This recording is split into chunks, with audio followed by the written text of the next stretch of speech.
Hello, good morning students.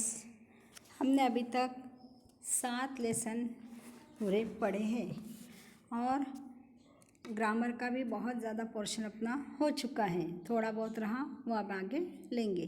तो आज हम पढ़ने जा रहे हैं पाठ 8वां वीरभूमि पर कुछ दिन। इस पाठ के लेखक हैं रुक्मिणी संगल। इनका जन्म 1 सितंबर 1945 बुढ़ाना उत्तर प्रदेश में हुआ था। विभिन्न पत्र पत्रिकाओं में स्वतंत्र लेखन। इनकी कृतियाँ क्या थी देखो। दिनकर के काव्य में जीवन मूल्य विषय पर शोध। और इस पाठ के अंदर क्या बताया है, हमें अपने द्वारा किए गए किसी पर्यटन की अपनी अनुभूति, प्राकृतिक कला का पर्यवेक्षण, स्थान की विशेषताओं आदि का वर्णन किया जाता है।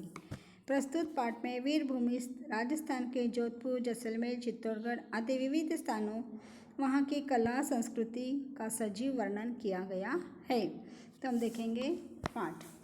जैसे हमने कहाँ पे कुछ एखादा तीर्थ क्षेत्र बोलो, एखादा पर्यटन क्षेत्र बोलो, ऐतिहासिक स्थल बोलो, जहाँ हम घूमने जाते उस जगह का हमारे भाषा में हमको बताना है। तो यहाँ पर चित्तौड़गढ़ का जो वर्णन बताया है कि चित्तौड़गढ़ कैसा है, वहाँ के राजा कौन थे, कहाँ पर है और उस राजा ने उसको किस ढंग से हासिल किया था, ये सारी बातें इसके अंदर सीखने को मिलेंगी। देखो, पहला, गाड़ी अपनी गति से बढ़ रही थी। बठिंडा, हनुमानगढ़, लालगढ़ और बीकानेर होते हुए नागौर पहुंची। ये राजस्थान का पोर्शन आ गया। वह राजस्थान में सारी बातें बता रहे हैं। अपनी गाड़ी की गति बढ़ रही थी। गति यानी उसकी चाल, वेग। बठिंडा, हनुमानगढ़, लालगढ़, बीकानेर होते हुए नागौर पहुंची। नागौर तक हम आकर पहुंच गए। यहाँ से मेड़ता पहुँचे तो लगा, कौन सी सिटी पहुँचे हम? मेड़ता। ये आती अजमेर के पास में। मेड़ता पहुँचे तो ऐसा लगा फिर से पंजाब के आसपास आ गए हैं, क्योंकि कुछ खेत, हरियाली और पशुधन भी दृष्टिगोचर होने लगे थे। दृष्टिगोचर होना, दिखाई देना। दिख रहा था हमको कि अब यहाँ पे सारी हरियाली है, पशुधन यानी पशु का खाद्य है और बहुत सारे जानवर भी वहाँ पर हैं। ये सब हमको वहाँ पर दिख रहा था। जोधपुर में वहाँ पर दिख रहा था। सायंकाल होते होते अपना गंतव्य स्टेशन जोधपुर आ पहुँचा। कहाँ पे हम आ गए? गंतव्य ने आखिरी का स्टेशन, हमको जहाँ पर पहुँचना था उस जगह को गंतव्य कहा है। सायंकाल है शाम के समय पे। हम कहाँ आकर पहुँचे? अपनी जो स्टेशन था, जहाँ आना था हमको, वहाँ तक हम आकर पहुँच गए। स्टेशन के समीप होटल में कमरा मिल गया। सामान वहाँ रखकर थोड़ा तरोताज़ा हुए। क्या किया हमने? हमको जैसे हमने जोधपुर में आ गए तो जोधपुर में आने के बाद में स्टेशन के सामने एक होटल थी और वहाँ पे हमको कमरा मिल गया। पहले से सारी बुकिंग करके रखे रहते आजकल, तो कोई दिक्कत नहीं जाती। और वहाँ पे हमने हमारा सामान अच्छे से जमा दिया और तैयार होने के लिए चले गए। 22 दिसंबर अल्पाहार कर एक ऑटो रिक्शा लेकर हम अपनी मंजिल उम्मेद भवन की ओर चल पड़े। देखो, कौन सी तारीख थी? 22 दिसंबर की। अल्पाहार म्हणजे नाश्ता किया, थोड़ा सा नाश्ता करने के बाद में ऑटो रिक्शा लिया और वहाँ से हम कहाँ क्या देखने को जा रहे हैं? उम्मेद भवन और रायका बाग क्षेत्र में स्थित है। कहाँ पे ये उम्मेद भवन? तो रायका बाग जहाँ पर है उसके वहाँ पर ये उम्मेद भवन भी है। वहाँ पर हम चले गए। उम्मेद भवन विश्व का विशालतम भवन। विश्व का, देखो क्या कहा इसको, छोटा मोटा नहीं है। कैसा ये भवन है? विश्व का विशालतम भवन है। बहुत बड़ा भवन है ये। विशालतम, विशाल तो बोलते हैं हम, लेकिन विशाल का तीसरा रूप आ गया यहाँ पे। विशालतम भवन है।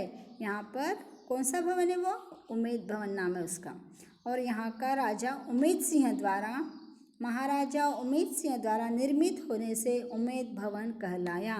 इसका नाम उम्मेद भवन क्यों रखा गया? आपको ऐसा प्रश्न आ सकता है, तो क्या बोल सकेंगे, कैसे लिखेंगे आप कि महाराजा उम्मेद सिंह ने बनाया था। निर्मित होना है बनाना, उन्होंने बनवाया था, खुद ने नहीं बनाया, कारागिर बनाते हैं ना, तो उन्होंने बनवाया था, उस वजह से उसका नाम उम्मेद भवन रखा गया। ठीक है, समझ में आ रही?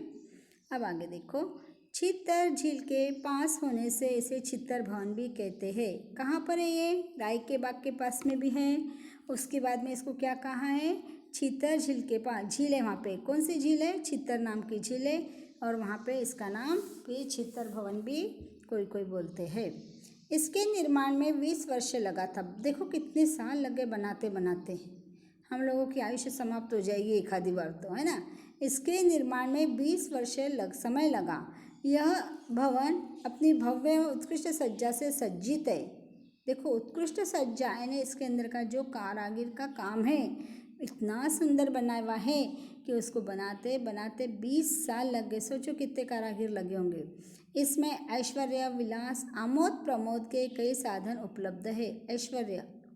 ऐश्वर्य किसे कहा है? धन संपत्ति को। विलास आराम और आमोद प्रमोद यानी खेलने कूदने के भी बहुत सारे सामान इसके अंदर उपलब्ध है। यानी बना हुआ रखा है कि तुम यहाँ पे खेलो कूदो आराम करो ऐश्वर्य भोगो। ऐसी सारी बातें इसके अंदर करी है और वहाँ हर जगह पे हर चीज़ अलग अलग है। बहुत विशालता में यानी कोई जगह की कोई चिंता ही नहीं। यानी इसके अंदर तुम्हारा छोटा सा बगीचा वगैरह भी अंदर सब कुछ है। समझ में आ रहा क्या मैं पढ़ा रही? जो क्या है पाठ का नाम? वीरभूमि पर कुछ दिन। इसके लेखक कौन है? रुक्मिणी संगल। और इसके अंदर राजस्थान के ऐतिहासिक स्थलों का वर्णन दिया है। सबसे पहले हम देख रहे हैं जोधपुर में हम उतर गए और जोधपुर के वहाँ पर गए हम उम्मेद भवन देखने के लिए। उम्मेद भवन कहाँ पर है? राय का बाग, वहाँ पर उम्मेद भवन है। इतना बड़ा विशालतम भवन है इसलिए, और इसको उम्मेद सिंह राजा ने बनवाया था इसलिए इसका नाम उम्मेद भवन रखा।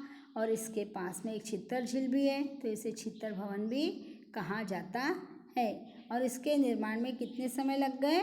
20 वर्ष लग गए। कितने समय लग गया था? 20 साल लगे। और इतना सुंदर बनाया हुआ है कि इसके अंदर ऐश्वर्य विलास आमोद प्रमोद के सभी साधन उपलब्ध है। ठीक है, ध्यान में आया इतना? चलना आगे। ठीक है।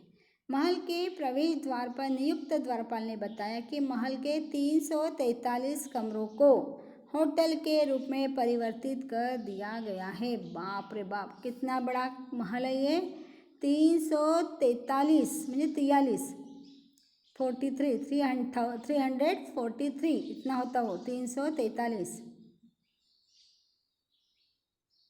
कमरों को होटल के रूप में परिवर्तित कर दिया। देखो अब यहाँ पे क्या हो गया? ज़्यादा लोग आने जाने वाले नहीं हैं। राजा महाराजा का समय अब समाप्त हो चुका है तो इसका अब इनकम के हिसाब से इसको होटल के रूप में परिवर्तित कर कर इसकी जो भी कमाई आ रही है वो होटल के हिसाब से वापरने में आ रही है। परिवर्तित कर दिया गया। एक भाग में शाही परिवार रहता है। देखो इसके अंदर भी एक शाही परिवार रह रहा है। होटल में प्रवेश और वहाँ बैठकर चाय कॉफ़ी का एक कप, एक व्यक्ति पर्यटक के लिए कम से कम 1000 रुपये खर्चा। कोई आश्चर्य वाली बात नहीं। देखो एक व्यक्ति यहाँ पर आता है, होटल में बैठकर चाय कॉफ़ी यदि पीता है, बैठता है 4 घंटे, तो उसका खर्चा कितना है? 1000 रुपया। इसमें कोई बड़ी बात नहीं है, आश्चर्य की बात ही नहीं रही आजकल। भूतल पर एक म्यूजियम बनाया गया है। भूतल यानी सबसे नीचे के फ्लोर में क्या बनाया है? एक म्यूजियम है। म्यूजियम बोले तो संग्रहालय। क्या है उसके अंदर? जिसमें वहाँ के राजाओं की, उनके क्रियाकलापों की, युद्ध कौशल की अनेक जानकारियों के चित्र के माध्यम से प्रस्तुत की गई है। यानी राजा महाराजा की याददाश्त, मतलब ये कैसे कपड़े पहनते थे, क्या क्या क्रियाकलाप करते थे, युद्ध में जाने के लिए कौन से सामान इनको लगते थे, कौन से कपड़े पहनते थे, सारी जानकारी चित्रों के साहित्य से। अब राजा महाराजा रहे नहीं, वो चीज़ें भी रही नहीं, कौन से हाथी घोड़ा थोड़ी रहा है। उनका जो सामान है वो सामान कुछ तो खराब हो गया होगा तो चित्र में उतार लिया उन्होंने, और जो कुछ है तो उनको वैसे वहाँ पर रखा है और वो देखने को हमको मिलती है। भवन का मॉडल भी प्रदर्शित किया गया है। भवन का मॉडल देखो, भवन कैसा बनाया है। जैसे हम आर्किटेक्ट एक आधी जगह पे हमारे को नक्काशा बना के देते हैं ना, यहाँ पे 2 रूम होंगे, यहाँ पे 4 रूम होंगे, यहाँ पे किचन होगा, यहाँ पे ये होगा, तो वैसा इसका पूरा मॉडल 333 रूम जो भी है सारा मॉडल उसने नक्काशा के अंदर वहाँ पे प्रस्तुत करके रखा है कि ऐसा भवन है करके। सब कुछ इतना सुंदर, सजीव, भव्य और मनोहर था कि दृष्टि किसी भी चित्र पर चिपक सी जाती थी। देखो इतना सुंदर था कैसा लगता था कि नज़र एक बार रखी तो उठाना ही नहीं, चिपक जाती नज़र, यानी वैसे नज़र हटती ही नहीं। इतना सुंदर वहाँ का प्रदर्शन था, प्रदर्शित करके रखा था उन्होंने। सब कुछ इतना सुंदर, सजीव, भव्य और मनोहर था कि दृष्टि किसी भी चित्र पर चिपक सी जाती थी, जिसे वहाँ से जबरन हटाना पड़ता था, क्योंकि अभी हमें अपने दूसरे गंतव्य की ओर बढ़ना था। गंतव्य था मंडोर गार्डन। अब देखो वहाँ तक तो आ गए हम राई का बाग देखने के लिए, और वहाँ से हमने उम्मेद भवन भी देख लिया। उम्मेद भवन का दूसरा नाम था चित्तर भवन भी था। ये सारी बातें देखने के बाद में हम कहाँ पर जा रहे हैं अब? मारवाड़ की पुरानी राजधानी कौन सी थी? मांडव्यपुर। उसके पास में जोधपुर में नरेश ने राजा के द्वारा बनाया गया मांडव्यपुर, क्या नाम था? मांडव्यपुर का ही अपभ्रंश रूप मंडोर बना है, यानी मांडव्यपुर पहले बोलते थे, अब उसे मंडोर कहते हैं। यहाँ बनाया गया भगवान कृष्ण का मंदिर कला की उत्कृष्टता का प्रमाण है। क्या कहा इसके अंदर? कि यहाँ पे मंडोर गार्डन बना हुआ है, और ये मंडोर गार्डन मारवाड़ के अंदर था मांडव्यपुर, अब उसका दूसरा नाम कर दिया मंडोर करके। और वहाँ पर भगवान श्री कृष्ण का बहुत सुंदर मंदिर और उनकी कला की उत्कृष्टता, ने जैसा बनाया वो मंदिर तो कला देखते ही रह जाओ। राजस्थान की कला देखने लायक होती है, इतनी सुंदर कला है वहाँ की कि हम बना ही नहीं सकते। उनके कारीगरों के अंदर जन्मजात ये सारी कलाएँ आती रहती है। तो इतना सुंदर मंदिर है, वो मंदिर हम देखने के लिए आगे जा रहे हैं। ठीक है, समझ में आया?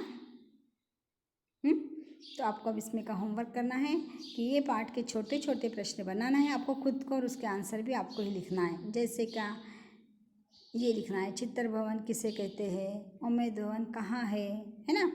उसके बाद में यहाँ की कला कौशल्यता कैसी है, मांडव्यपुर का नया नाम क्या है। ये छोटे छोटे से प्रश्न आपको यहाँ से निकालना है, खुद ही के मन से और खुद ही को ही निकाल कर तैयार करना है, और इसमें के जो भी कठिन शब्द है उसके अर्थ लिखना है। ओके, समझ में आया पाठ? वेरी गुड, बहुत अच्छे। इतना होमवर्क आपको करके रखना है।